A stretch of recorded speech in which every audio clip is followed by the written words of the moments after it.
Sorry I'm late, guys. So, thanks for meeting us today here. We just want to talk about the recent documentary that we had air about our Dunder Mifflin's Granton branch and address some of the issues that we've seen on there. Even though they're a profitable branch, we obviously want to make some changes and see what we can do about that. And I know you've prepared some information. So, Jan, do you want to start us off? Yeah, absolutely. So I think that we can all agree that after seeing some of the footage that was released from this documentary, the most alarming issue is Michael's blatantly inappropriate commentary. A lot of times he says things directly to his employees that could easily be considered as harassment. I think we need to address this issue head on. I've actually looked through the footage. I found an example of one of the times that Michael has sabotaged an effort that we've made to try and go in and stop him from making sexual jokes. And Does that include that's what she said? Mm-hmm. Yes. Wow, that is really hard. You really think you can go all day long? Well, you always left me satisfied and smiling, so... That's what she said. Michael, please. There he is. Please. Mwah! There he is. Come on. so as we've all seen in the video, I think it's clear that we've been going about this problem all wrong. It's no secret that Michael is incredibly narcissistic, and his only real motivation in life is to get other people to like him using his humor. He needs that kind of validation. His incessant need to be liked is his own intrinsic motivation that governs how he acts. The only problem is that Michael thinks that the jokes that he's making are funny, and that people actually like him more because he makes them. And since he isn't the insulted audience of the joke, he doesn't realize that he's being offensive. He wasn't responsive to our previous attempts because he was being scolded rather than being informed. So I propose that we hold a one-on-one session with Michael and manipulate his own intrinsic motivation to get him to change his behavior and create a less toxic work environment. We get one of the employees that Michael has a fondness for and respect for, and they can candidly explain to him that the jokes that Michael makes make them uncomfortable. And in fact, make them like him less as a person. And that's going to change the way that he chooses to act, because almost all of the jokes that he makes are under the assumption that people enjoy them. The thought of being disliked will be so unbearable for him that he will have no interest in vocalizing this kind of crude humor. Okay, all right, I like that. I think it would work.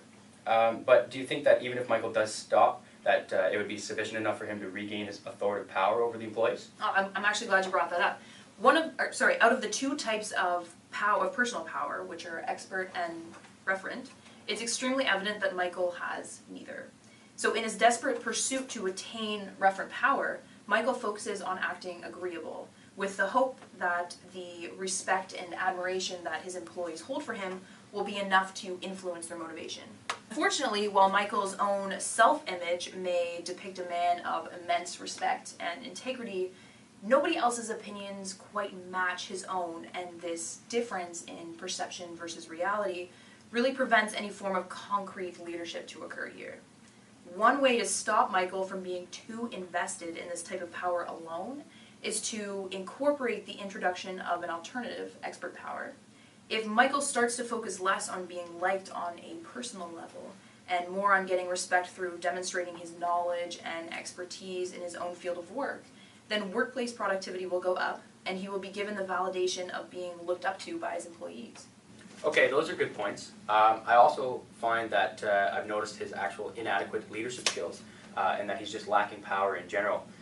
And I often find that the employees at his branch are undermining him and even taking advantage of him. And we see that in the documentary itself, if you want to take a look at the screen. Stanley, you want to help us out with that? Stanley, Eartha Stanley. Not me. Yes, you. Come on, Stanley, put your little game down and join the group. No. Stanley, we're having a little Leave me alone, damn we're having it. a brainstorm session. Did I stutter? I would agree that the only form of power he has is his referent power, other than the legitimate one, which his job title provides. And I think we really need to find a solution to this. So you're saying he needs to be more assertive? Absolutely. I just think he needs some more complementary factors that can associate him in that position and essentially just add to his repertoire. So I think we need to take Michael to a one-on-one training session where he can get away from his other employees, where he's so infatuated about his reputation, and we can just tell him that, okay, Michael, you need to take a step back here and either adapt to, I would say, maybe more of a reward-based power form or coercive.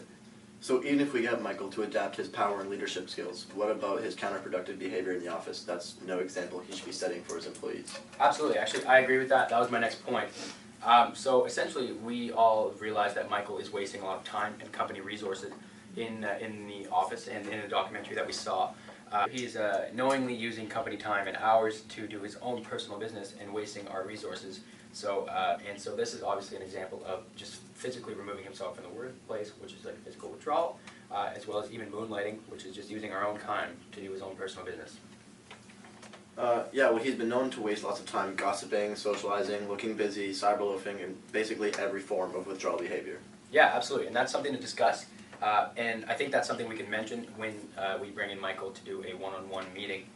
And also, I think if we have our regional vice president manager to keep a close eye on Michael, Jan, that would be you, if you want to just focus in on what Michael's doing and maybe get weekly or bi-weekly updates on what he's producing and his output as a business, basically. So you want to keep tabs on his work and its progression. Exactly. I think that's the best way to motivate him if he knows he's being watched. And we obviously realize now with the documentary airing that there's some unproductive behavior going on. And I think if we keep tabs on him, that would be the best way to motivate him. What if we don't see any change? Like, we're keeping tabs, but what if we don't see change? I think if we keep tabs and nothing changes and we don't see Michael's power improve or his leadership quality improve, we would just have to demote him, maybe put him back to his sales job, which we obviously know he does so well in that branch. We don't want to lose a talent like that, but maybe we would find a new one to take an on position. Chris?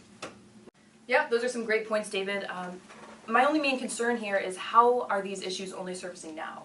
Should we not have known about them ages ago? Yeah, that's a really good point. That would be an issue pertaining to the HR department. Great point, actually. Toby Flenderson is honestly one of the major factors in why the office and its employees are so dysfunctional. To refresh everyone's memory, here's a clip from the documentary that illustrates inappropriate behavior from an employee and the ignorance shown by Toby Flenderson. Happy?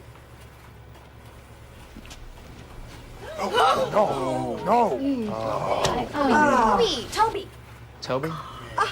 Obviously, Toby Flenderson has been completely neglecting his job duties, and unfortunately, he has also been participating in unethical behavior. This behavior from a person in a role such as Toby's is extremely ineffective for the improvement of this office culture. It is evident from the first clip that Toby does have moral awareness and is able to recognize when a moral issue exists. Yet, he doesn't implement office etiquette or our company's policies when needed. We need an HR representative that has all of the components of the ethical decision-making process that will be able to make ethical decisions every time that they arise. We need a competent employee that not only has moral awareness, but also moral judgment to determine ethical courses of action to take, and also moral intent in order to fully commit to the moral course of action. Toby clearly has a passive and agreeable personality that does not comply with his work in human resources. He chooses to be cooperative with his employees instead of being critical and authoritative in situations like we have just seen. His personality is a major part of the reason why he cannot fulfill his job duties, and unfortunately, we can't change his personality. We need to hire someone else who has more of an extrovert personality and will be dominant and assert authority when needed. Yeah, I would definitely agree. I think Toby is not qualified enough to be working in HR or has the personality traits to take on the job. So keeping him in Scranton would definitely be detrimental for the improvement of the office culture, as well as we need to let him go and just replace him with someone that's more willing and a more capable HR rep so we can continue progress in the Scranton branch. So obviously there's some concerns with Toby. Are there anything along those lines regarding any other employees? Why haven't we heard or seen any formal complaints? Well, that's actually another issue that we have. Our employees aren't aware that they can take action if they so please. I'm not even sure they're aware that what they're subject to under Michael Scott constitutes as harassment. We've known for a while now about Michael's behavior, which is why we sent in some of our spokespeople to host seminars regarding office behavior. We sent in Jan to speak to the women in the office about women in business, and we also asked Mr. Flenderson to show the sexual harassment rules for the modern workplace video. Unfortunately, as we can see from the documentary, Michael has put a stop to all of the seminars. This results in our employees being misinformed and what constitutes as misconduct and poor office behavior. For all we know, our employees are stuck in an uncomfortable situation under an abusive boss, and they do not know what steps to take in order to deal with it. What we do know is that the footage from the documentary clearly indicates many different forms of harassment. This is an issue we have to address as soon as possible. So what do you think the best way to handle this situation is? Well, there are some steps that we can take in order to start dealing with this problem. Our first is to host a multitude of seminars that will be mandatory to the employees so that they can be better informed about their rights in the workplace. These will also teach the employees on how to be assertive, and that even though Michael is their superior, that taking action against him in an ethical manner will not result in any consequences. It will be necessary to remove Michael Scott from these seminars in order to make sure the seminar's messages are portrayed and received as we expect them to be. Secondly, we need to inform Michael Scott of his inappropriate behavior by displaying how his actions are impacting the employees in the workplace. This tactic will be effective, seeing as though he places his social stature above all. Lastly, if all else fails, we will need to demote Michael Scott. Even though his branch is our most profitable, we have a responsibility over the well-being of our employees, and Michael seems to be the root of these problems. As previously mentioned, we do not want to lose him as an asset, so we can put him back into the sales force where he excelled. Fantastic. Okay, I'll take all of the ideas put forward today into consideration. I'll talk to my consultant and we'll see what we can do going forward. Thanks, guys.